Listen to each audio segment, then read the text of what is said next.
Welcome back to the Mega Floating Shelf Challenge 2026. Last week I heeded the advice of multiple expert model railroaders and added staging to my reversing loop. And this week I'm going to continue listening to the experts and I'm going to try to add an interchange.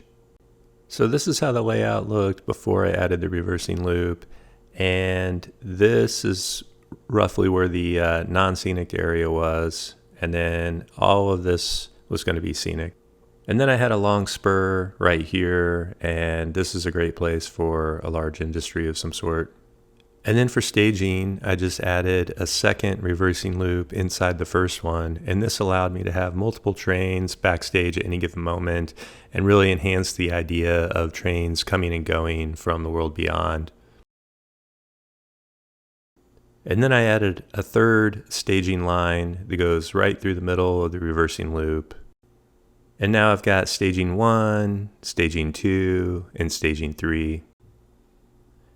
The insulated rail joiners will go at each end of the reversing loop, and staging 3 is not inside the reversing loop, so it'll just run off the mainline power.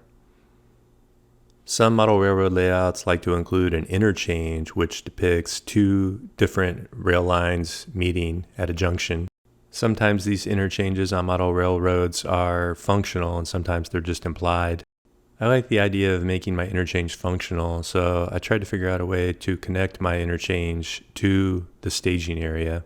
So I took that industrial spur and I continued it and just connected it up with my reversing loop. And then there will be some sort of architectural or geological feature that new line will disappear into.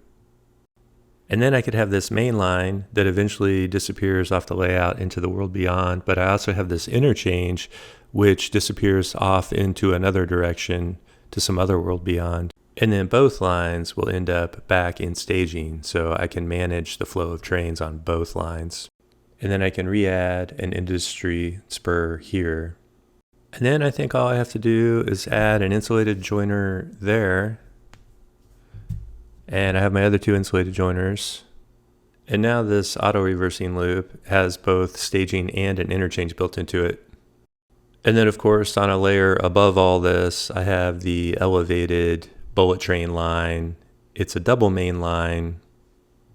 And it's a simple loop, not a reversing loop. So it's basically just a dog bone style. Northbound trains can head off stage into the staging area. They can sit there as long as they need to, and maybe a train comes every 10 minutes, every 15 minutes. All right, so I've implemented the interchange, so let's take a look. So here we have the DF50 freight train heading down the new main line, and it's heading off the layout into the world beyond. And when it gets there, it can park, it can hang out. The Shinkansen's waiting for its next appearance.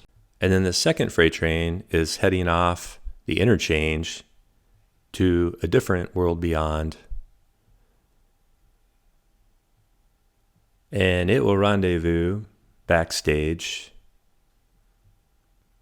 And here I'm just demonstrating having multiple trains on the same staging track. So you could have a couple trains on each staging depending on how long the trains are. And now it's time for the Shinkansen to make its next appearance. All in all, I think the addition of staging and an interchange has greatly increased playability and the operational potential of my layout. I still have a few layout puzzles to solve, but I am looking forward to getting into scenery sometime in the near future.